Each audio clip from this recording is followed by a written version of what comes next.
माननीय संघ चालक जी और आप सभी को नमस्कार। वैसे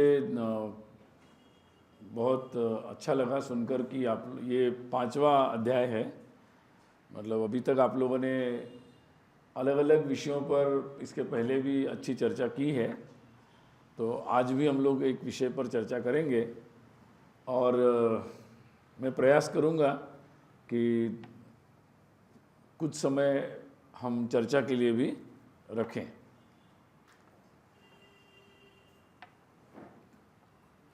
हम सब लोग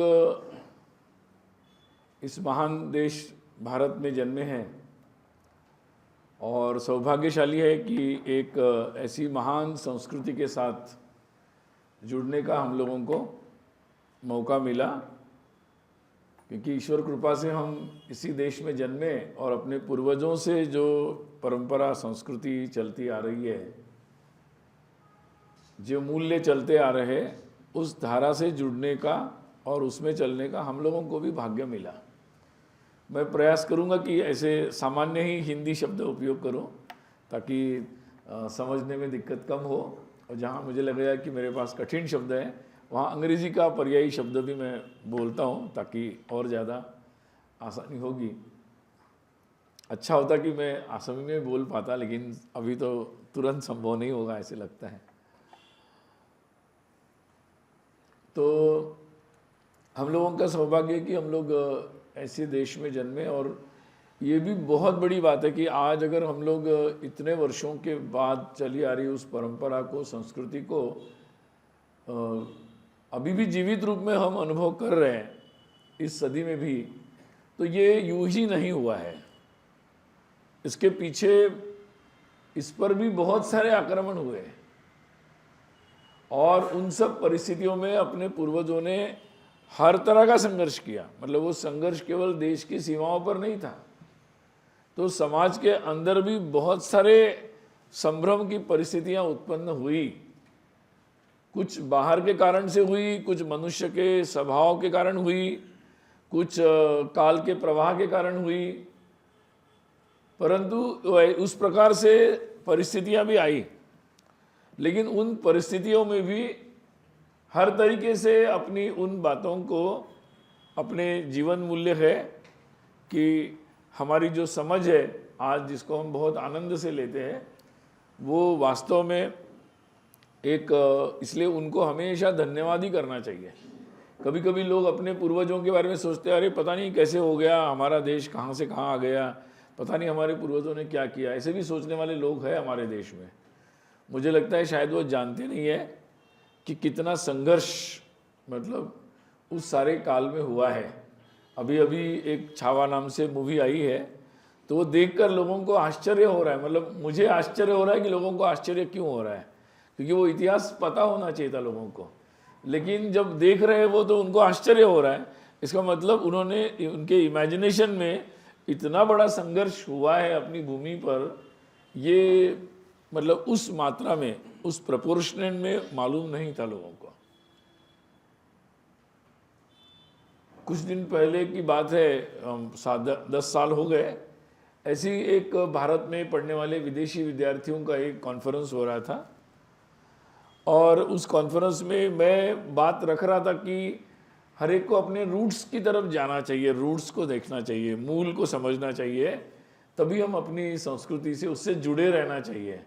इस विषय पर मैं बात रख रहा था। सारे सामने जो बैठे थे वो दुनिया भर के विद्यार्थी थे, भारत में पढ़ने वाले, अफ्रीकन देशों के थे, और भी मतलब यूरोप के छोड़कर बाकी दुनिया के लगभग सब देशों से लोग बैठे हुए थे, विद्यार्थी।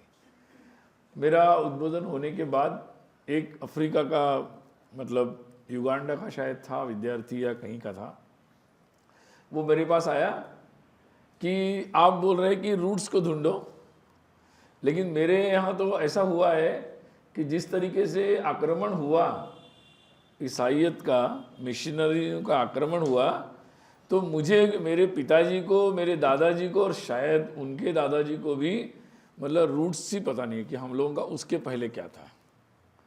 तो कैसे ढूंढे, उन्होंने मुझे प्रश्न पूछा। आपके पास तो है, आपके पिताजी को कुछ पता है, आपके दादाजी को कुछ पता है, कुछ मैन्युस्क्रिप्ट में ढूंढ लेंगे तो पता चल जाएगा, लेकिन हम कहाँ से ढूंढें? ये उन्होंने मुझे प्रश्न पूछा, तो कुछ समय तो मैं जवाब नहीं दे पाया कि क्या जवाब दूँ अगर एवरीथिंग। फिर मैंने बोला कि नहीं, रूट्स मैंने कहा कभी ख़त्म नहीं होते।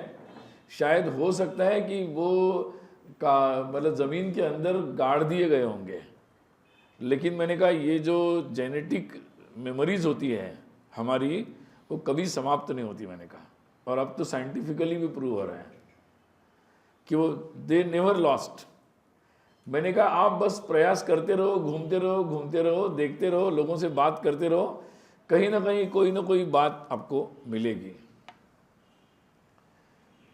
फिर उसके कुछ दिन बाद बराक ओबामा की किताब आई थी, और बराक ओबामा में my dreams from my father, उस किताब में जो अमेरिका के बाद में प्रेसिडेंट थे, उन्होंने अपनी पुस्तक में लिखा, और वो तो उनके पिताजी की तरफ से, वो अफ्रीकन से आए थे उनके पिताजी, तो वो अपने अफ्रीका दौरा को लिखते, मतलब before he became a president, तो वो अपनी किताब में विस्तार से एक चैप्टर है उनका कि टू द रूट्स करके, तो वो उस अपने चैप्टर में लिखते हैं कि किस तरीके से हम लोग किन बातों का पालन करते थे, कैसे हम लोग रहते थे, कैसे हम अपने गांव में रिश्तों को रखते थे, कैसे अपने जीवन में हम लोग निसर्ग के साथ रहते थे, कैसे हर जीव के लिए हमारा भाव कैसे होता था। और फिर एक तरफ से इस्लाम का आक्रमण आया, एक तरफ से मिशन, क्रिश्चियन मिशन आए, तो हमारे कोई चाचा इस्लाम ले लिए, कोई चाचा हमारे वो बन गए, और कैसे धीरे धीरे ये सारा माहौल बदलता चला गया। इसका बड़ा विस्तार से वर्णन उन्होंने उसमें किया है। तो फिर मुझे लगा कि ये तो रूट्स की बात ही कर रहे हैं।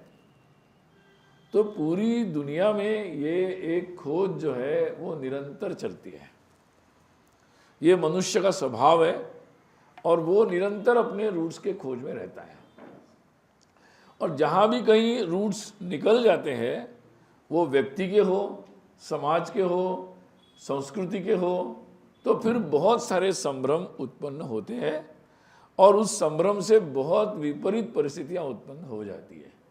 ये परिस्थितियाँ वैसी ही है जैसे कोई व्यक्ति की स्मृति नष्ट हो जाए, जैसे हमारे मोबाइल में मेमोरी हैंग हो जाए मोबाइल, तो जैसे पता नहीं लगता कि अब किसका नंबर कहाँ आगे चला गया, कुछ भी खुलता नहीं है, कुछ भी याद नहीं आता है, कुछ भी समझ में नहीं आता है। जैसे मोबाइल खो गया तो आजकल लोग हैंग हो जाते हैं क्योंकि संपर्क ही उसी से बना हुआ है पूरा। तो अगर किसी समाज में उनके रूट्स चले जाए, पुरानी मेमोरीज निकल जाए, विस्मरण हो जाए उसका, और कारण कुछ भी हो, तो उनकी भी परिस्थिति वैसे ही बन जाती है कि वो भटकने लग जाते हैं, उनकी नाव को पता नहीं होता कि जाना किधर है।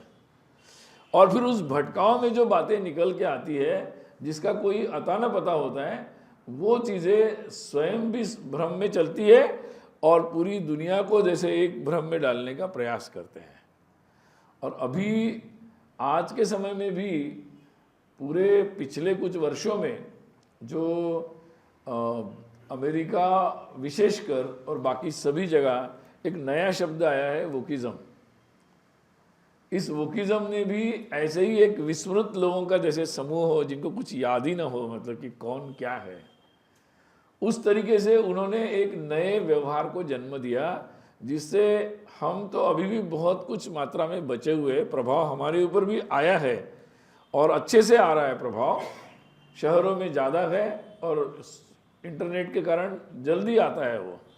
परंतु अगर आज भी अगर हम लोग अमेरिका और बाकी देशों की तुलना करेंगे तो हम अभी भी बहुत सारा बचे हुए हैं।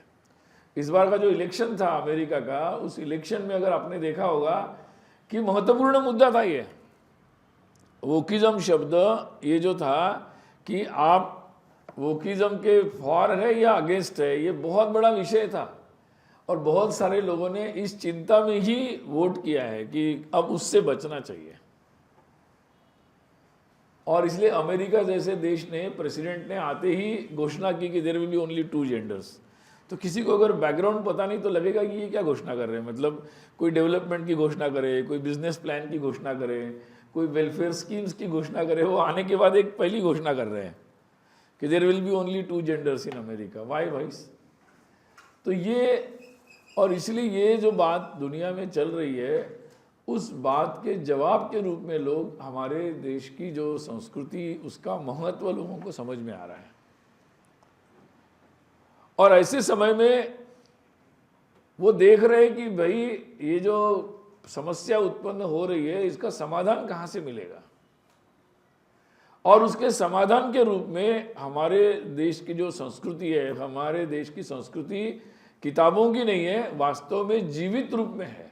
हाँ, उसमें कुछ समस्याएं हैं जिसका हम लोग रोज प्रयास कर रहे हैं कि उसको और कैसे परिष्कृत यानी ठीक किया जाए, परंतु फिर भी उसकी ओर लोग देख रहे हैं। और इसलिए ये समय ऐसा है कि हम इस बात को, मूल बात को भी समझें और जो समस्या चल रही है उसका भी स्वरूप समझें, ताकि हम अपनी बात को अच्छे से उठा सकें और जो बात जहाँ गड़बड़ हुई है उसके मूल को भी समझें, ताकि हम उस समस्याओं से हम समझ सके, संभल सके, अपने को बचा सके। और इसलिए इन बातों का थोड़ा एक लॉन्ग पर्सपेक्टिव जो है, विस्तृत रूप से हम लोगों को इस बात को समझना जरूरी है। देखिए, हम लोग अगर हम अपने हिंदुत्व की बात करें तो हमारे देश में तो ये धारा, जैसे मैंने कहा, बहुत पुरानी है, और एक तत्व से ये बात निकली जिसका मूल तत्व ये था। अगर हम हिंदुत्व में तत्व बोलते कि एक तत्व क्या है, तो हम बोलते कि जो वननेस, जो एकत्व की अनुभूति है, वो मूल तत्व है। मतलब उसका अगर तत्व एक है तो वो एकत्व है। मतलब कि भाई जो दिखने में बहुत सारी चीज़ें ऊपर से अलग अलग होती हैं, लेकिन उसके अंदर एक एकत्व का भाव रहता है, समान चीज़ें रहती है। और इसलिए उसको स्पिरिचुअल भाषा में भी हम समझ सकते हैं कि एक ही ईश तत्व, एक ही तरह का ईश तत्व हम सब में प्रवाहित रहता है। वो चाहे मनुष्य हो, सृष्टि का कोई भी अंग हो, उसमें प्रवाहित रहता है। और जिसको हम भौतिक बात बोलते हैं उसमें भी वो तत्व रहता है। आज विज्ञान भी आ गया है कि पहले वो समझते थे कि ये लकड़ी जो है वो स्टैटिक है, मतलब हिलता नहीं है, लेकिन अब पता चल गया कि इसके अंदर भी इलेक्ट्रॉन, प्रोटॉन, न्यूट्रॉन होते हैं और वो घूमते रहते हैं और इसका भी एजिंग होता है।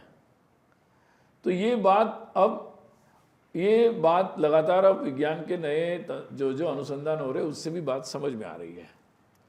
और अल्टीमेटली बायोलॉजिकली हम जाएंगे तो सेल का तत्व एक ही है, बाकी उसका स्वरूप है। अगर हम इलेक्ट्रॉनिकली देखेंगे तब भी एक है, उसका स्वरूप अलग अलग प्रकार से आता है।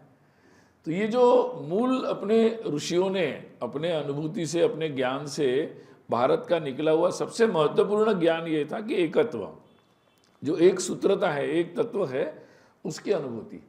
और उसके आधार पर भी भारत में ये हुआ, अपने हजारों वर्ष की परंपरा में, एक दिन में नहीं हुआ।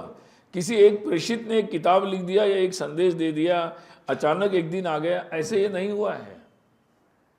या ये किसी की प्रतिक्रिया में नहीं हुआ कि कोई आ गया या हम लोगों को जीने मरने का समस्या आ गई, उसमें से ये ज्ञान नहीं निकला है।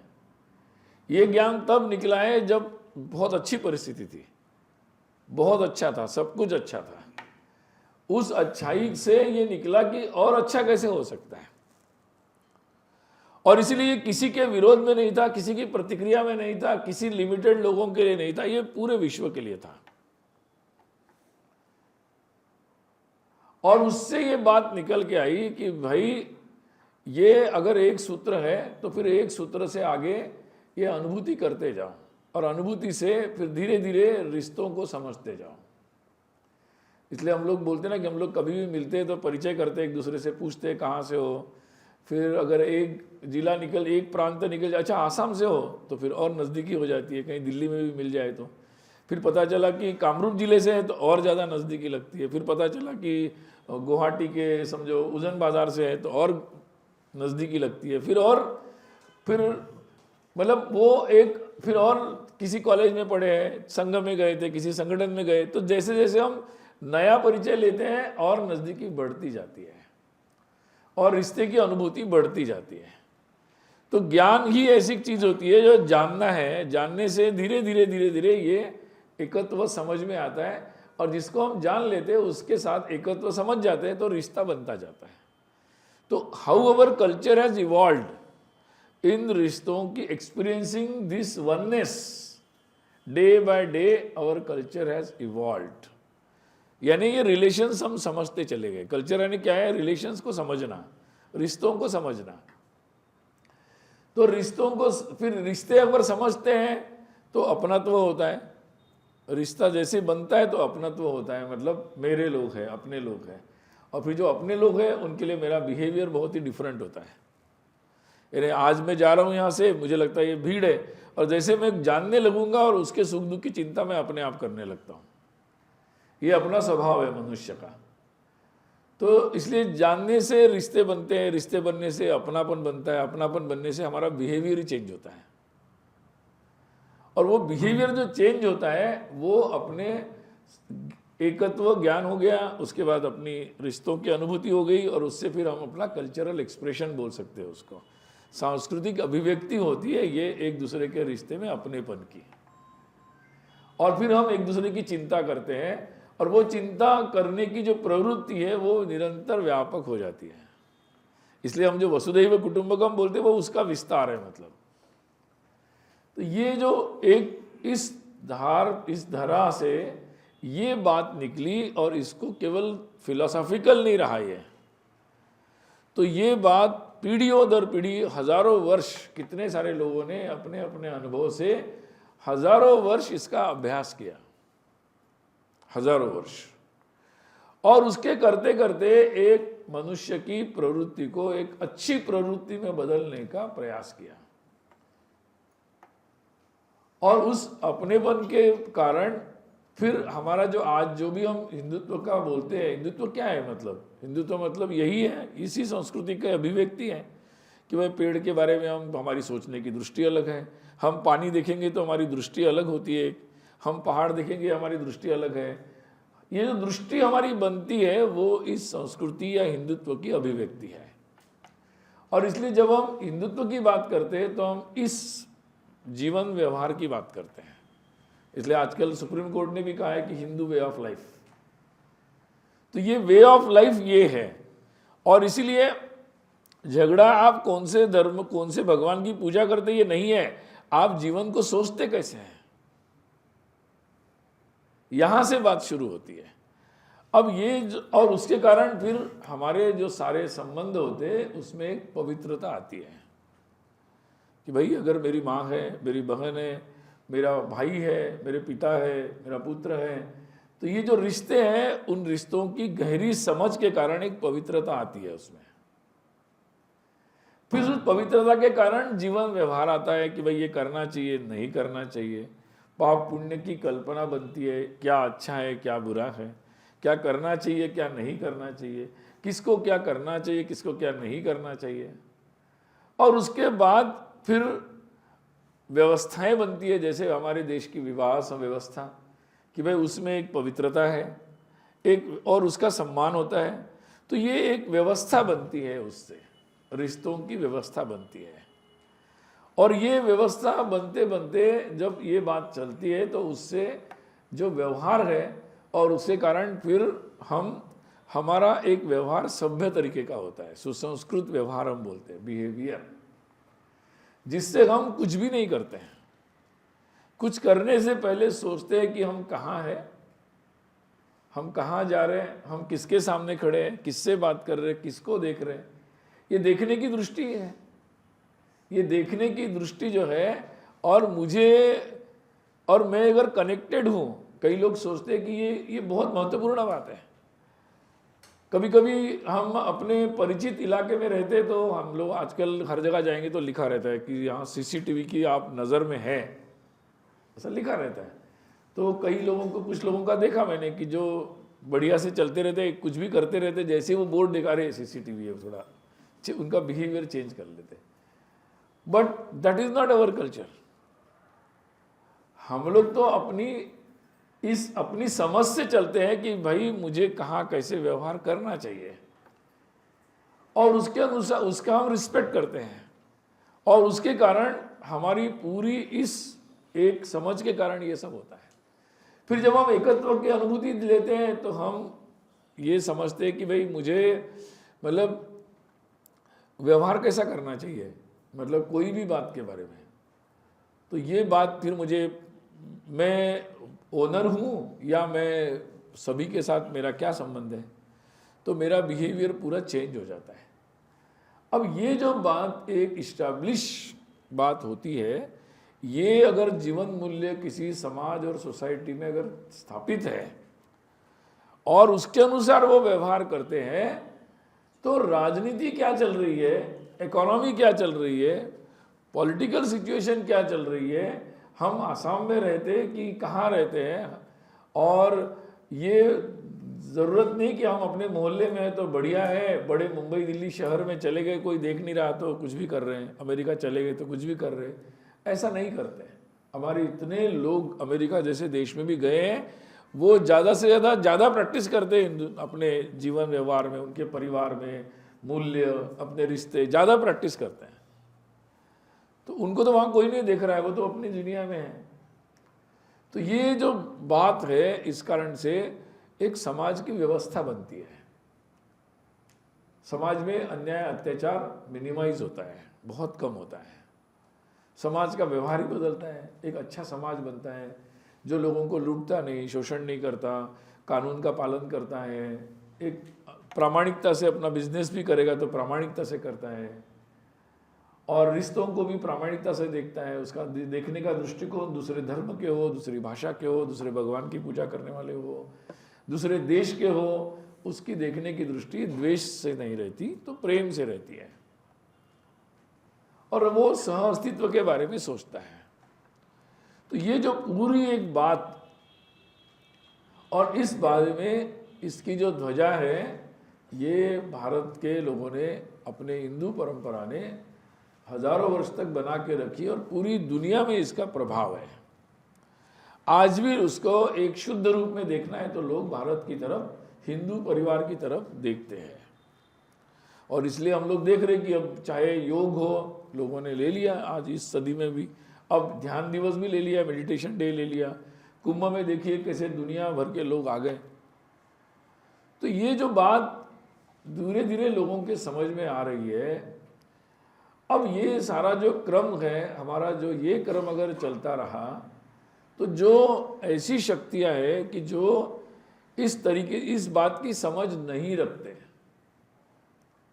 इस बात को समझना नहीं चाहते हैं, किसी न किसी तरीके से अपने राजनीतिक या अन्य प्रकार के पॉलिटिकल या दूसरे प्रकार की जो अपनी इच्छाएं हैं, स्वार्थ है, उसको पूरा करना चाहते हैं, तो वो शक्तियां भी लगातार प्रयास करती रहती है कि इस बात को खंडित किया जाए, और उसके एक निरंतर प्रयास चलते रहते हैं। वो हम रामायण काल से देखते हैं कि इस बात को खंडित करने के प्रयास चलते हैं, और उसके सामने लोग, समाज अपनी एक सांस्कृतिक सभ्यता के साथ खड़े होते हैं। तो वो उस संघर्ष में जो लोग लगे, वो हमारे आज के प्रतीक है।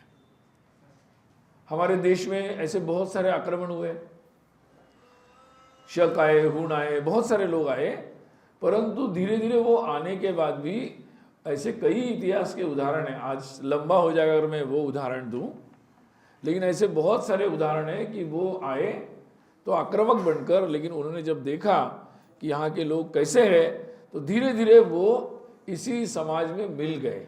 इसलिए आज हमको शक कौन थे, हुण कहाँ है और कुषाण लोग कहाँ है, ये दिखता नहीं है, क्योंकि वो लोग सारे इस समाज में मिल गए, घुल मिल गए, और इसी संस्कृति का अंग बन गए।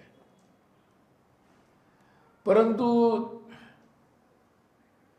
राजा, पुराने समय में राजा हार जाते थे, राजा हार गए कभी युद्ध में, होता था पहले भी, लेकिन समाज नेतृत्व में आ जाता था, और समाज धीरे धीरे उन राजाओं को भी, जो विदेशी आए, उनको भी अपनी संस्कृति में समा लेता था। ऐसे बहुत सारे घटनाक्रम इतिहास में है। फिर पिछले कुछ समय में हमारे देश में मुगलों का या जो इस्लामिक ताकतें हैं उनका आक्रमण हुआ, और शायद उस समय हमारे समाज का संघर्ष तो बहुत हुआ, बहुत ज़्यादा संघर्ष हुआ। ये भूमि भी उस संघर्ष में बहुत महत्वपूर्ण भूमिका निभाई है, और उस संघर्ष में कुछ ना कुछ परिणाम अपने समाज पर भी हुआ। और हमारे जो ये सांस्कृतिक धारा को ले जाने वाले जो संस्थान थे, जिसके कारण हम लगातार इस बात को जीवित रखे हुए थे, वो जो हमारे संस्थान थे, व्यवस्थाएं थी, उस पर भी आक्रमण हुए। जैसे नालंदा पर हुआ, वो प्रतीकात्मक है, केवल नालंदा पर नहीं हुआ, ऐसे बहुत सारी व्यवस्थाओं पर हुआ।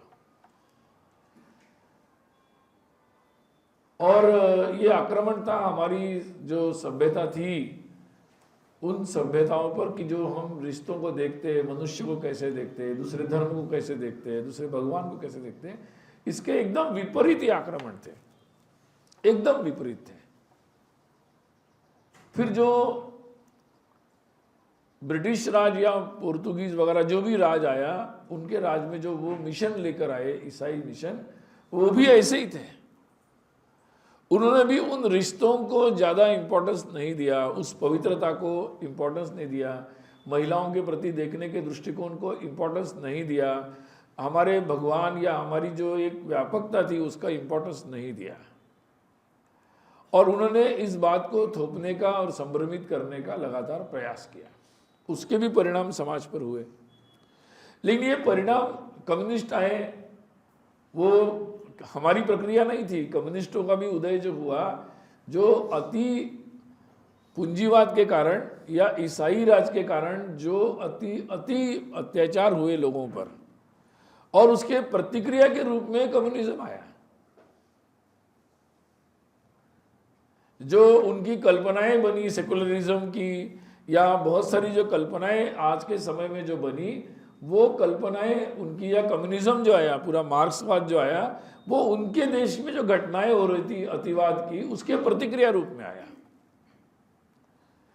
परंतु वो बोलते ना कि पूरा ज्ञान न रखते हुए भी, न समझते हुए, ये आक्रमणों ने पूरे दुनिया में उसी बात को, यानी आधा ज्ञान हुआ, उसी ज्ञान को पूरी दुनिया में अपने एक बाय फोर्स थोपने का भी प्रयास हुआ। दुनिया के बहुत सारे देश इस प्रवाह में बह गए, बहुत बह गए। परंतु अपना भारत जो है अपनी हिंदू संस्कृति परंपरा को फिर भी टिकी रही है। कम्युनिज्म की हवाएं जो आई तो बहुत सारे देश उस लहर में आए। क्रिश्चियन मिशन की हवा आई, बहुत सारे लोग उस देश में बहे, उस वेव जब आई तो बह गए उसमें। अभी भी इस्लामिक आक्रमण जिन जिन देशों में हो रहे, अभी भी लेबनान का चेंज हो गया, कुछ ही सालों में, 25 सालों में चेंज हो गया। ईसाई था, चेंज हो गया। बहुत सारे देश है दुनिया में, अभी भी चल रहा है। इस बीच में ही ये एक नया बात आई कि जब ये कम्युनिज्म था जिसने केवल आर्थिक आधार को महत्वपूर्ण बात मानी, यानी मनुष्य को मटेरियलिस्टिक माना। ये बात भी पश्चिम के उस ज्ञान से ही आई जिसने केवल मटेरियलिस्टिक बात को देखा, मतलब मनुष्य को एक व्यापक रूप में नहीं देखा। और इसलिए उन्होंने जो जिस बात को समझा वो उनके विज्ञान में भी दिखती है, पूरा मटेरियलिस्टिक, उनके मार्केट में भी है, और उनके धर्म में भी ये बात आई कि भाई बस आप इसी रास्ते से जाओ, बाकी दूसरे रास्ते सब खराब है। कम्युनिज्म भी उस सेमेटिक विचार का ही है कि बस ये, इसके अलावा कुछ नहीं। एक प्रोफेटिक तरीका है, मार्क्स भी एक तरह का प्रोफेट ही है। वो बोलता है बस दिस इज द बुक और this is the way, that's all, खत्म। उसके अलावा जो भी सोचते होंगे उसको मारो, काटो, खत्म करो उनको। सेम वे है, बिल्कुल डिफरेंस नहीं है। तो ये सारे जब प्रयास देश में, हमारे देश में भी कम्युनिज्म ने दुनिया भर में भी ये सारे प्रयास किए, जिसको थियोरेटिकल भाषा में क्लासिकल क्या है उसे पता नहीं, बट क्लासिकल कम्युनिज्म बोलते हैं। मुझे तो कभी क्लासिकल क्या है समझ में नहीं आया उसमें, न वो पुराना है न उसमें कोई मूल बात है, but they have given the terminology, it's classical communism. तो ये जो कम्युनिज्म आया और उसने पूरी दुनिया को आर्थिक आधार पर देखा, और आर्थिक आधार पर बहुत सारे प्रयास उन्होंने किए। अपने देश में भी ये सारा प्रयास चला, दुनिया के कई देशों में भी ये प्रयास चला, रशिया से लेकर चाइना तक बहुत देशों में चला। परंतु धीरे धीरे उन सब देशों में भी पॉलिटिकली, जीवन के व्यवहार में कम्युनिज्म फेल हुआ, वो नहीं चल पाया। और उन्होंने जिस तरीके से रिलीजन को, भगवान को, धर्म को अफीम की गोली कहकर नकार दिया था, सामाजिक व्यवस्थाएं जो थी उसको भी नकार दिया था, और वो परिवार की व्यवस्था को भी नकार दिया था कि भाई परिवार का बच्चा नहीं है माँ बाप का, वो सरकार का बच्चा है। अभी भी दुनिया में कुछ देश है जो इस तरीके के कानूनों पर चलते हैं। और इसलिए एक इंडिविजुअलिज्म का जो रास्ता पश्चिम में निर्मित होता चला गया, उस पर यह भी बात बनी। और अब जब ये देखा गया कि आर्थिक आधार पर दुनिया को इस तरीके से करना मुश्किल हो रहा है, लोग पुनः पुनः, जैसे कभी कहा था कि भाई सारे मजदूरों एक हो जाओ, परंतु कम्युनिस्ट देश भी एक नहीं रह पाए, वो भी आपस में लड़ते, क्योंकि जो उनकी जो अपनी आइडेंटिटी है वो उनके परंपरा से, उनकी जो सभ्यता है, उनकी जो संस्कृति उससे आती है। कभी ये भी नारा था कि सारे इस्लाम के एक हो जाओ, लेकिन आज देखते हैं हम सारे इस्लामिक देश आपस में लड़ते रहते हैं और इतने देश बन गए हैं। कभी ईसाइयत में भी ये नारा था, परंतु वो भी नहीं हो पाया।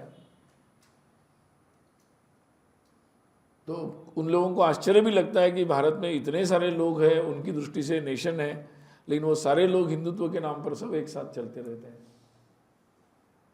तो इसीलिए ये बात आने वाले समय में, फिर ये जो हम देखते हैं कि अमेरिकन कल्चर में कभी हिप्पी कल्चर आया, ये बहुत सारे ऐसी उतार चढ़ाव उसमें आए। तो उसमें मुख्य रूप से जो आक्रमण था वो इसी बात पर था, वो अमेरिका में बहुत दिन से चल रहा था कि जब आपके जीवन में अर्थ ही महत्वपूर्ण है तो फिर परिवार भी महत्वपूर्ण नहीं है, मैरिज भी महत्वपूर्ण नहीं है, माँ बाप का, पिताजी का और बेटे का रिश्ता भी महत्वपूर्ण नहीं है। तो उनके जीवन में ये बहुत सारे बदलाव लगातार होते चले गए और इसके कारण बहुत सारी प्रॉब्लम्स हुई। मतलब बहुत साल पहले अमेरिका में एक किताब लिखी गई, फादरलेस अमेरिका, मतलब इंस्टीट्यूशन ही खत्म होता चला गया और उसके कारण बहुत सारी समस्याएं, क्योंकि ऐसे परिवार से जब बच्चे आएंगे तो उनको उस तरीके का बात ही नहीं मिली है, तो उसके कारण एक रैंडमनेस, एक खालीपन, एक रैंडमनेस, ये बहुत बड़ी मात्रा में वहाँ चलता ही रहा, जिसका अनुभव हम लोग अपने, उनका जो परिणाम हमारे ऊपर भी होता था, अलग अलग हमारी फिल्मों की दुनिया से भी ये बातें आती रही लगातार, इसको हम लोग देखते चले गए, लंबा समय चलता गया। परंतु अब एक बात और चली है कि ये जो कम्युनिज्म था, इसके नए समय में ये बात निकली और जिन्होंने ग्रामसी वगैरह नए जो उसके फिलोसोफर्स आए, उन्होंने ये कहा कि आर्थिक आधार पर ये बात नहीं बन सकती। अगर हमें इस नई व्यवस्था को लाना है तो हम लोगों को आर्थिक आधार पर ये नहीं हो सकता। जब तक मूल सारी जो बातें हैं इस्टेब्लिश, वो बातें नहीं उखड़ती है, तब तक नई बात नहीं रखी जा सकती। और इसलिए उसके बाद उन्होंने इस तरीके से एक नया प्रकार का वाद, इज़म लाया, जो इज़म हमारी मूल बातों को ही टारगेट कर रहा है। इसका भी प्रयास पिछले कई वर्षों से प्रारंभ हो गया। वो प्रारंभ होते होते यहाँ तक बात आई कि हमारे रिश्तों को टारगेट किया कि भाई शादी मतलब कोई ज़रूरी नहीं है, जिसका आज स्वरूप लिव इन रिलेशनशिप तक आ गया। फिर विदाउट मैरिज भी बच्चे हो सकते हैं, यहाँ तक गाड़ी पहुँच गई। फिर डाइवर्स तो बहुत ही बड़ी मात्रा में है, मतलब आज आधी अमेरिका में तो मोर देन 56% डाइवर्स रेट है।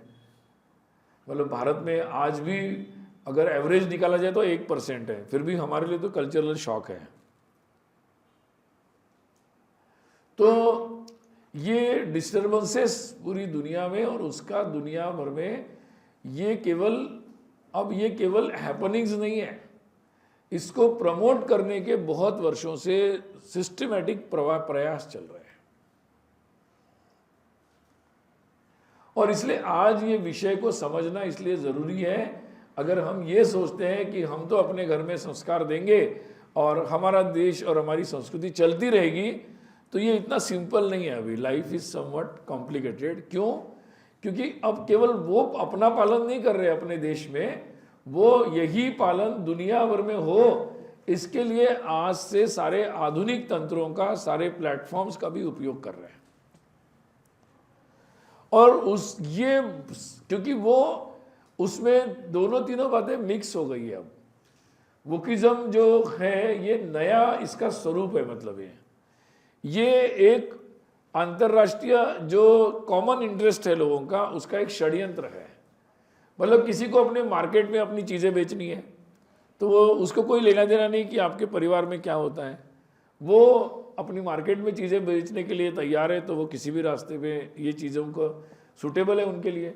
जिन लोगों को इस तरीके का अराजक है, तो आपके देश अगर कमज़ोर होगा, आपकी यूथ पावर कमज़ोर होगी, तो उनका भी इंटरेस्ट है। तो बहुत सारे लोगों का ऐसा इंटरेस्ट है, और जो पॉलिटिकली हमारे देश में इंटरफेरेंस करना चाहते हैं, एक नए तरीके का अराजक बनाकर हमारे देश में रूल करना चाहते हैं, नए ज़माने का, उनके लिए भी इंटरेस्ट है। जो लोग हमारे देश को परिवर्तित कर देना चाहते हैं, पॉलिटिकल जो रिलीजन्स है, दुनिया में पॉलिटिकल रिलीजन्स भी हैं जो अपनी संख्या और नंबर बढ़ाकर रूल करना चाहते हैं, तो ये सबके लिए कन्वीनियंट है। और इस कारण से अभी सिस्टमेटिकली ये समझना बहुत ज़रूरी है कि सिस्टमेटिकली प्रयास चल रहा है, हमारे पूरे दुनिया में इस बातों को फैलाने का एक प्रयास चल रहा है। और इसलिए कभी कभी हम लोग देख रहे हैं कि अभी जो स्वरूप अमेरिका में आया, वो अमेरिका का वोकिज्म का स्वरूप तो यहाँ तक आ गया कि जेंडर ही नहीं है, जेंडर नेचुरल नहीं है, जेंडर सोशल मैन्युफैक्चर है, एक सोशल कंस्ट्रक्ट है। मतलब यहाँ तक बात आ गई, और ये बात वहाँ तक पहुँच गई अमेरिकन सोसाइटी में, तो बहुत अराजक हो गया उसके कारण कि आप अपने आप ही तय कर सकते कि आप पुरुष है कि महिला है। मतलब मुझे तो बोलने में भी शर्म आती है, लेकिन पुरुष है कि महिला आप ही तय कर सकते, और आप ही तय कर सकते कि मैं घोषित कर दूं कि मैं पुरुष हूं, या मैं पुरुष हूं लेकिन मैं महिला बनना चाहता हूं, तो मैंने घोषित कर दिया। मतलब लिंग बदल का सर्जरी भी करने की जरूरत नहीं, आपने घोषित कर दिया बस, that's all, that is your own sole right, individual right. और उसके कारण से वहाँ जेंडर न्यूट्रल वॉशरूम से लेकर प्रॉब्लम्स हो गए। वहाँ की वॉलीबॉल टीम्स में महिला टीम में पुरुष भी आ गए, उन्होंने घोषित कर दिया कि मैं आज से महिला हूँ। तो इस तरीके का हम इमेजिन नहीं कर सकते, लेकिन ये वास्तविकता है। मतलब इस तरीके का वास्तव हो रहा था, अपने कई विद्यार्थियों ने मतलब अनुभव किया। मतलब कहाँ तक मूर्खता जाती है। मैं कहता हूँ ना कि जब रूट से आदमी कट जाता है, ये नॉलेज ही नहीं रहता है कि क्या है मतलब। तो मतलब हमारे एक कार्यकर्ता है, उनके हॉस्टल में एक दिन सुबह सुबह रोने की आवाज़ आई, तो उन्होंने देखा क्या हो गया, तो वो गए देखने के लिए कि एक बंदा रो रहा है। तो उसको पूछा कि इनको लगा क्या हो गया भाई, ज़्यादा पी होगी, वहाँ तो बहुत ज़्यादा चलता है, तो रो रहा होगा, कुछ पता नहीं क्या याद आया, ब्रेकअप हुआ होगा अपनी गर्लफ्रेंड से। तो पूछा उससे क्या हुआ, तो पूछा तो उसने बताया कि नहीं ब्रेकअप हो गया। तो उन्होंने कहा हुआ क्या, ब्रेकअप क्यों हो गया। तो उन्होंने बताया कि क्योंकि उसमें एक नया प्रकार आया था कि आपको खुद एक नया, आप मनुष्य नहीं, आप एनिमल भी हो सकते हैं आप। तो उन्होंने स्वयं को गोट ऐसा घोषित किया था, और वो गोट जैसे कपड़े लगा के वो यूनिवर्सिटी कॉलेज में घूमता था। और जो दूसरी लड़की थी उसने भी खुद को घोषित किया था कि उसने वो गोट रहेगी, और उनका फ्रेंडशिप हुआ था। अब उसने चेंज कर दिया एनिमल, वो गोट से दूसरा एनिमल ले लिया उसने कि तो इनका, तो उसके कारण अब फ्रेंडशिप नहीं हो सकती, गोट में फ्रेंडशिप होगी। तो इस कारण से वो ब्रेकअप हो गया और वो रो रहा था। अब हम लोग क्या करें इस पर। और ये यूनिवर्सिटी में, लीग यूनिवर्सिटी में पढ़ने वाले विद्यार्थी हैं, मतलब मूर्ख नहीं है, इनको वैसे मूर्ख है, लेकिन अगर यूनिवर्सिटी की भाषा में पढ़ाया जाए तो इंटरनेशनली वो एग्जाम्स पास करके लीग यूनिवर्सिटी में अमेरिका के पढ़ने वाले विद्यार्थी हैं।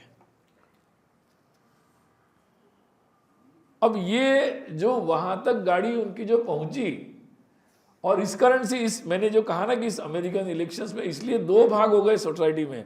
कुछ लोग सोचते थे कि यही ठीक है, मतलब हम लोगों को क्यों, मतलब एक जब हिप्पी कल्चर आया था तब भी वैसा ही हुआ था कि हम लोग, उस समय ये था कि हाँ हाइजीन क्या होता है, मतलब क्यों नहाना चाहिए, क्यों कपड़े वही पहनने चाहिए, क्यों रोज़ कपड़े बदलने चाहिए, क्यों वॉशरूम में ही मतलब जाना चाहिए, कहीं भी जा सकते हैं। तो ये जो हिप्पी कल्चर था, आप लोगों ने मतलब सुना होगा रिकॉर्ड्स में, सीनियर लोग तो उनको मालूम होगा। तो वो भी एक दौर आया चला गया, हमारे यहाँ भी फिल्मों में वो दिख रहा था, लेकिन चला गया आके। बीच में उसका आया भी था कि बाल ऐसे क्यों रखना, मैं वैसे भी रख सकता हूँ, लड़का लड़की जैसे बाल रख सकता है, ये आ गया, एक बार दौर आया था, लेकिन वो अमेरिकन कल्चर के रूप में था। अब ये षड्यंत्र के रूप में चल रहा है। और इसीलिए अभी नेटफ्लिक्स अगर मुंबई में किसी को फिल्म या टीवी सीरियल बनाने के देते हैं तो उनका एक कल्चरल डायरेक्टर रहता है, वो उनको आदेश रहता है उनको कि आपके हर सीरियल में कहीं ना कहीं एक एक्स्ट्रा मैरिटल यानी विवाह बाह्य संबंध का कॉम्प्लेक्स तो आना ही चाहिए। मतलब ये लिखित इंस्ट्रक्शन रहता है। आप अगर करने वाले हो तो एलजीबीटी का कोई ना कोई कैरेक्टर, कोई संबंध नहीं है स्टोरी से, एलजीबीटी का कैरेक्टर आना ही चाहिए। कोई संबंध नहीं है स्टोरी का कि वो कोई ना कोई ऐसी मतलब उसको आदत होनी चाहिए मतलब। तो ये जो बातें हैं और कोई ना कोई ऐसा कॉम्प्लेक्स रिलेशन, मतलब जिस रिलेशन को हम पवित्र मानते हैं उस रिलेशन को, तो आज हम देखेंगे तो ये मतलब ऐसे ही नहीं हो रहा है।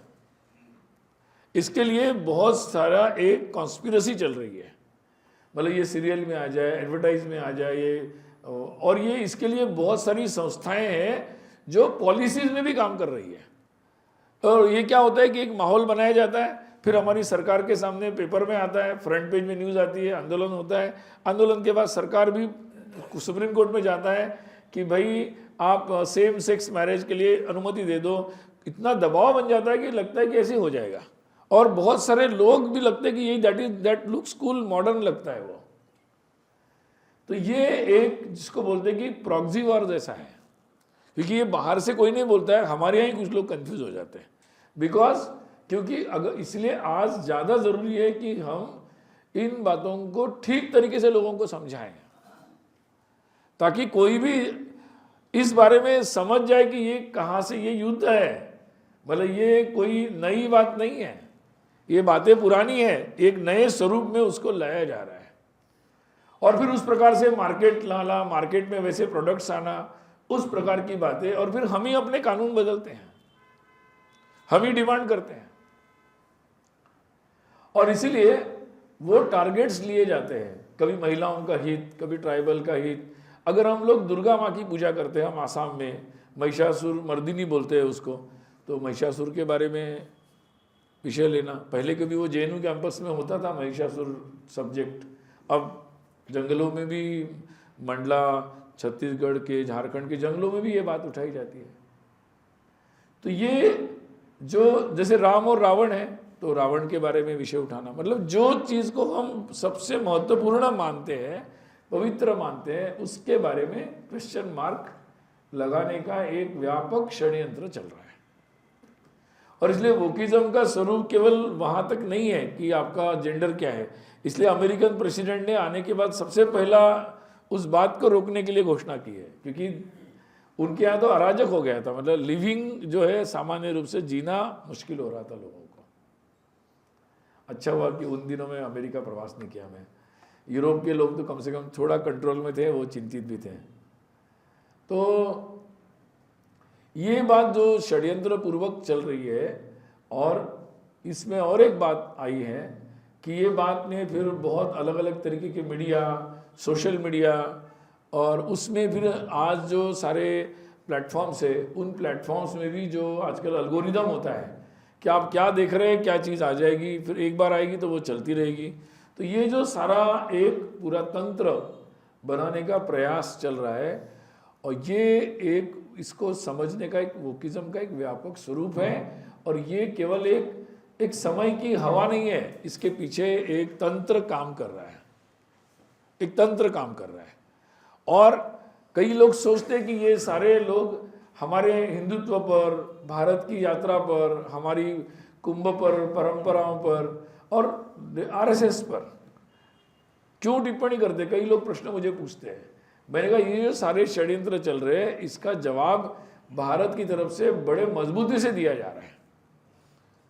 यानी जहां वो इस तरीके की गंदगी ही फिल्मों से लाना चाहते थे, वहां अब कई लोग सामने आ रहे हैं कि जो बहुत अच्छी सामग्री को भी लेके आ रहे हैं। सोशल मीडिया में भी बहुत लोग प्रयास करें कि अच्छी सामग्री को लाने के लिए प्रयास कर रहे हैं।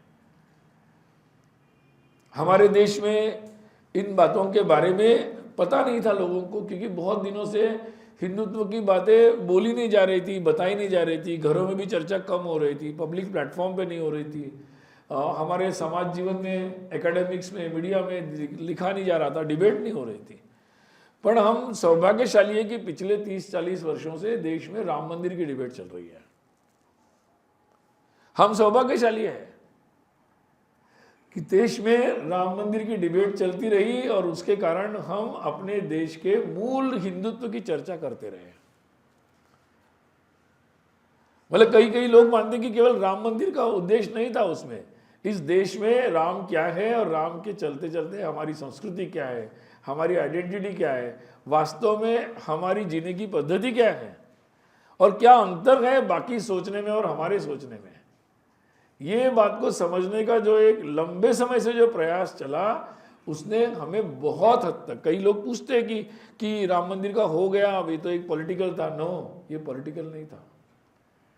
पॉलिटिकल एक तो उसका साइडलाइन का आउटकम है, मेन आउटकम तो ये है कि आज जहां हिंदू समाज को इस तरीके से अश्रद्ध बनाने का, मतलब श्रद्धाहीन, कि आप अपनी उस धारा पर ही आपकी श्रद्धा नहीं है, नई पीढ़ी तो अरे ये सब क्या है पुराना, तो इससे निकलने का एक दौर आया राम के कारण।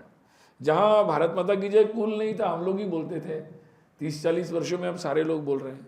जय Shri Ram is a common, मतलब बड़े बड़े रोटरी क्लब में भी लोग मिलते हैं तो भारत माता की जय, जय श्री राम बोलते हैं एक दूसरे को। मुझे याद है कि बहुत पुरानी बात है, एक जगह रोटरी क्लब में उन्होंने बोला कि आप बताओ लेकिन वो एग्जैक्टली वो मत बोलो आप। तो श्री गुरु जी के समय का एक जोक भी प्रसिद्ध है कि वो गए लॉयंस क्लब में, श्री गुरु जी का वक्तव्य था, तो उन्होंने बोला कि आप थोड़ा सा हिंदुत्व को थोड़ा सा इतना मत बोलना, थोड़ा प्रॉब्लम होता है। तो गुरुजी ने कहा कि ठीक है मैं नहीं बोलूँगा, ये नहीं बोलूँगा। गुरुजी खड़े हुए, उन्होंने बोला कि अरे मुझे तो लगा था कि ये लॉयन क्लब है तो लॉयंस है तो ये डरेंगे नहीं, ये तो खुद ही डर रहे। बोले ये क्या लॉयंस क्लब है, I am not against any lions club, आप लोग कोई मेंबर होंगे, लेकिन मैं ऐसे उदाहरण के लिए बता रहा हूँ। ये समय था, आज लॉयंस क्लब हो, रोटरी क्लब हो, मेडिकल एसोसिएशन हो, कोई भी हो, सब लोगों ने उस धारा को लिया, सबने इन बातों पर चर्चा की है, सब लोग इन बातों पर चर्चा कर रहे हैं और सब मंचों पर ये चर्चा हुई है पिछले 40 वर्षों में। और आज उसका परिणाम हुआ कि कुंभ में आना सारे देश के लिए एक मतलब स्वाभाविक सी बात हुई, एक ऐसा एक उत्सव बन गया और कोई फर्क नहीं पड़ा कौन उसको क्या लिख रहा है, क्या बदनाम कर रहा है, लोग बस चलते गए, क्योंकि उन्होंने समझ लिया है कि ये हमारी धारा है और इस धारा से हम एक रहेंगे। और हमारी एकता का सूत्र कितना भी आक्रमण हुआ तभी हमारे पास पुराना हमारा एकता का सूत्र है जिससे आज भी हम एक हो सकते हैं, आज के ज़माने में भी। और मुझे लगता है कि ये इसने एक बहुत स्थापित कर दिया ये, और इसलिए अब पूरी दुनिया में लोग हमसे जानना भी चाह रहे हैं कि ये जो हमारे परिवार में ये बात आई है। मैं जब अब यूरोप और कई देशों में गया तो उनको जब मैंने बताया कि हम लोग परिवार प्रबंधन का कार्य करें, उन्होंने कहा ये तो हमारे देश के लिए सबसे ज़्यादा महत्वपूर्ण है, क्योंकि ये बातें अब हमारा देश से बात देखकर लोगों के समझ में आ रही है एंड दे आर अप्रिशिएटिंग कि भाई अभी कई हमारे विद्यार्थी, जब ये वोकिज्म का दौर जब चल रहा था तो कई सारे लोग प्रभावित थे उससे। हमारे विद्यार्थियों को पूछते थे, अरे आप लोग रोज़ क्या घर में बात करते हो, भारत में रोज़ क्या बात करते हो? तो बोले कुछ नहीं, पूछते हैं क्या हुआ, खाना खाया क्या, कहाँ गए थे, यहाँ गए थे, और क्या बात करेंगे, यही बात करते हैं। बोले ये क्या रोज़ बात करते हैं? तो उन्होंने कहा हम तो कभी महीने में कभी माँ से बात करते, कभी फादर से बात करते, कभी मिलते हैं, क्या बात करेंगे मतलब। तो ये बात हमारे विद्यार्थियों को समझ में आए कि व्हाट वी हैव, हमारे पास क्या है और उनके पास क्या नहीं है। तो हमारे लोग जाने से दुनिया भर के लोगों को भी ये बात ध्यान में आ रही कि व्हाट दे आर लॉस्ट। इतनी जो रेस चली है इतने वर्षों में, 200-300 वर्षों में, नई टेक्नोलॉजी की जो रेस चली है या नई इकोनॉमिक प्रॉस्पेरिटी की जो राह चली, उसमें व्हाट दे आर कॉम्प्रोमाइज्ड। और आज हमारे सामने ये प्रश्न है whether we have to compromise it और नॉट। कि उन्होंने तो दुनिया में जब टेक्नोलॉजीज का दौर शुरू हुआ है और ये सारा जो 200-300 साल का जो दौर चला, 400 वर्ष का, उसमें नई नई बातें आई गई, किसी ने ना कहा ही नहीं, जो आया उसको मार्केट में टेक्नोलॉजी में लेते गए और दुनिया के हर देश अपनी संस्कृति और सभ्यताओं से समझौते करते चले गए। अब जब हमारा समय आया है भारत का, हम एक प्रॉस्पेरिटी की तरफ जा रहे हैं। अब मार्केट में हम भी मार्केट में एक इम्पैक्ट रखते हैं, एक महत्व रखते हैं हम लोग, हमारी परचेसिंग पावर और हमारा नंबर उसके कारण, और धीरे धीरे हम प्रोडक्शन में भी जा रहे हैं। और ये समय बदलेगा, मतलब एक दिन की आज हो गया ऐसा नहीं मानना चाहिए, लेकिन समय आ रहा है, उस दिशा में बढ़ना प्रारंभ हो गया। तो अब हमारी प्रॉस्पेरिटी कैसी रहेगी? टेक्नोलॉजी और मार्केट हमारा जीवन, हमारी संस्कृति सभ्यता तय करेंगे, या एक मजबूत संस्कृति सभ्यता वाला देश बताएगा कि भाई हम कैसा जीना चाहते हैं और उसके जीने के अनुसार हमारी ये डिमांड है भैया। तो टेक्नोलॉजी के हम देखेंगे ये टेक्नोलॉजी हमारे लिए अच्छी है या खराब है, दूसरी टेक्नोलॉजी चाहिए, हम नई टेक्नोलॉजी बनाएंगे। Technology will not decide our culture will choose the technology. ये बात बहुत महत्वपूर्ण है आने वाले समय के लिए, और ये जीवन के लिए भी उपयोगी है। दुनिया भर में इस बात की बहस, और जब भारत उस पोजीशन पे आज आया है तो वास्तव में हमारा मिशन वो है कि भाई हम सबसे ज़्यादा प्रॉस्परस होंगे जैसे पहले भी थे, लेकिन हम उसके साथ साथ will not, our prosperity will not be at the cost of our cultural behaviour. हम वो नहीं बदलेंगे, और उसको हाँ आधुनिक, पहले हर समय में काल सुसंगत, रिलीवेंट टू द टाइम हमें बनना ही पड़ता है।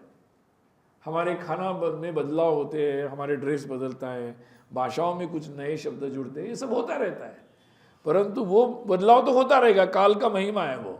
लेकिन मूल जो बात है हमारी, जो अंडरस्टैंडिंग है एकत्व की, रिश्ते की, उसके अनुसार अपने व्यवहार की, दृष्टि की, वो हमारा मुख्य है, उससे कोई समझौता नहीं होना चाहिए। तो ये जो बात है, यही वास्तव में इस वोकिज्म का जवाब है, और उस जवाब के लिए हमारी जो सभ्यता है, हम लोग जो है वो सबसे ज़्यादा क्वालिफाइड है उसको उसके साथ संघर्ष करने के लिए, और उसका जवाब देने के लिए, वो उसमें कैसे रास्ता निकाला जाए वो दिखाने की क्षमता हमारे पास है। और इसलिए आज के समय में इस पर बहुत ज़्यादा सोचना और काम करना ज़रूरी है। इसलिए दोनों बातें ज़रूरी है कि पहले हम अपनी मूल बात को, जो मैं अपने वक्तव्य में शुरू में कह रहा था, उस मूल बात को समझना ज़रूरी है, और उसका आज का प्रेजेंट कॉन्टेक्स्ट समझना ज़रूरी है। हम केवल पुरानी बात बोलने से नहीं होगा, वो है जो कॉन्टेक्चुअलाइज, आज के संदर्भ के साथ उसको जोड़ना पड़ेगा। और केवल ये भी नहीं होगा कि हम नई बातों को छोड़ देंगे, नई बातों को लेना पड़ेगा, उसको उसके अनुसार नए फॉर्मेट में लाना पड़ेगा। तो ये एक बहुत बड़ी प्रक्रिया है जिससे हमें गुजरना है, और जिस प्रक्रिया से चलते चलते हम ये बातें कर सकते हैं। और इसलिए आज एक हमारी मूल बात को समझना, ये वोकिज्म के षड्यंत्र को भी समझना, कैजुअल नहीं लेना इस बात को। अभी ये समय आ गया कि हम प्रश्न पूछें। एक दौर ऐसा चला कि बस अच्छी स्कूल हो जाए, थोड़ी इंग्लिश मीडियम हो जाए, वो क्या पढ़ा रहे, वो अकबर द ग्रेट पढ़ा रहे कि औरंगजेब ग्रेट पढ़ा रहे कि लाजपत राय के बारे में पढ़ा रहे, वो हमारी त्यौहार मना रहे कि नहीं मना रहे, हम पूछते ही नहीं थे। बहुत समय ऐसा निकल गया, ना सरकारी स्कूल को पूछते थे ना प्राइवेट स्कूल को। अब समय आ गया कि हम पूछें कि भैया आप क्या पढ़ा रहे हो।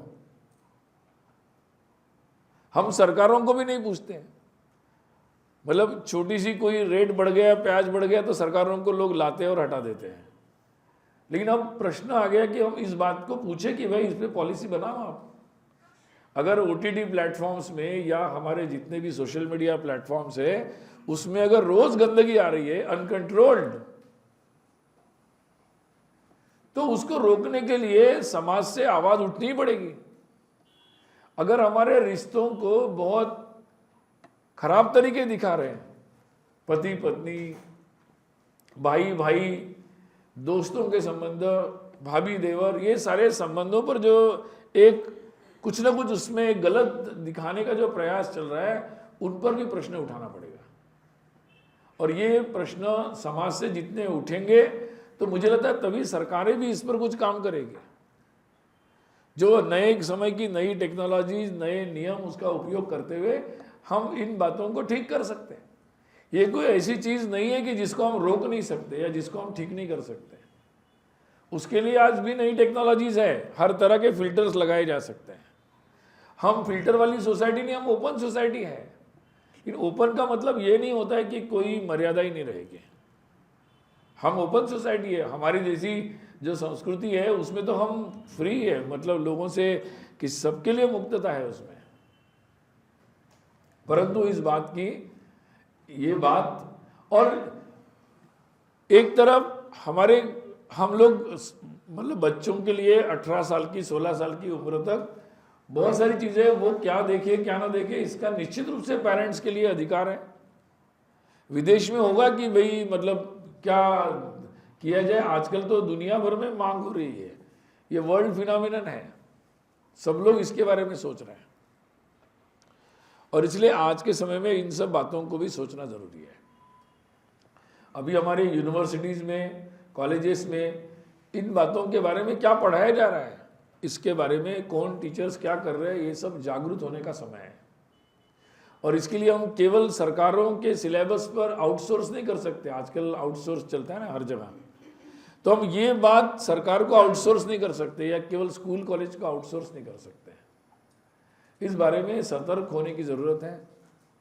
और इस बारे में एक महत्व की बात आ रही है, समस्या आजकल हमारे शहरों में ये भी आ रही है कि जब मतलब बच्चे छोटे हैं तब उनसे बात हुई नहीं ज़्यादा, सब लोग बिजी रहे, और जब वो 15, 16, 17 साल के हो गए और जब वो दूसरे टाइप से बिहेव करना शुरू करते तब उनको शॉक होता है, फिर उनको कंट्रोल करने का प्रयास करते तो उससे नई समस्याएं उत्पन्न होती है।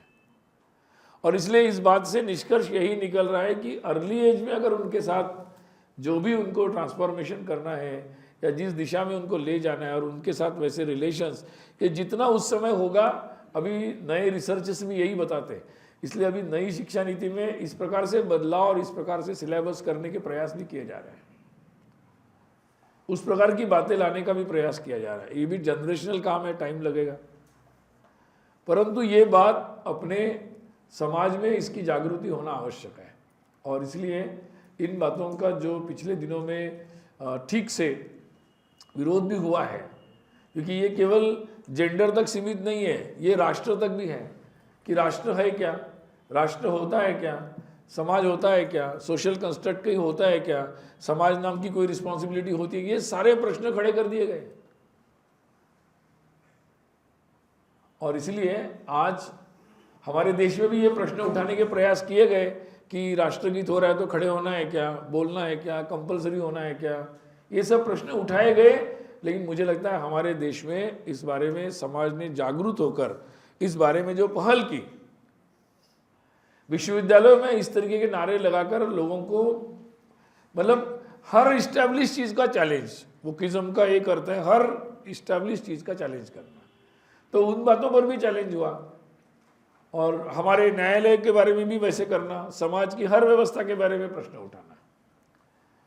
तो ये बात अच्छी है कि हमारे समाज में इस बारे में काफ़ी मात्रा में लोगों ने इस बारे में जागरूक होकर इस बात को रोकने का, समझने का बहुत अच्छा प्रयास किया है, और जिसके कारण बहुत सारी बातों को हम लोगों ने अभी रोका हुआ है, लेकिन ये षड्यंत्र अभी चल रहा है।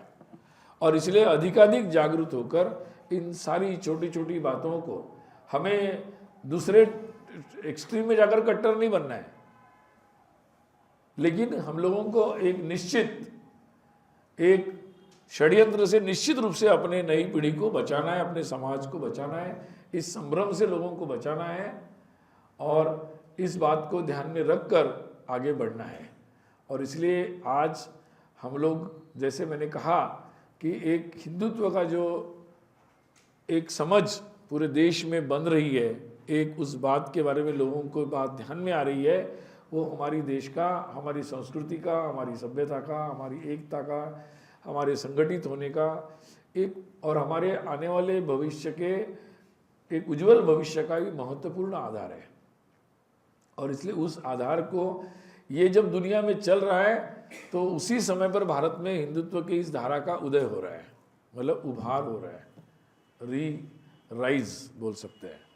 तो ये एक ईश्वर का संकेत ही है कि जहाँ दुनिया भर में इस तरीके की बातों का राइज हुआ, उस समय भारत में इन बातों का राइज हुआ है। तो ये भी एक संकेत है कि हमें किस दिशा में जाना है। और हम इसका जवाब है, ये भी उसका संकेत है।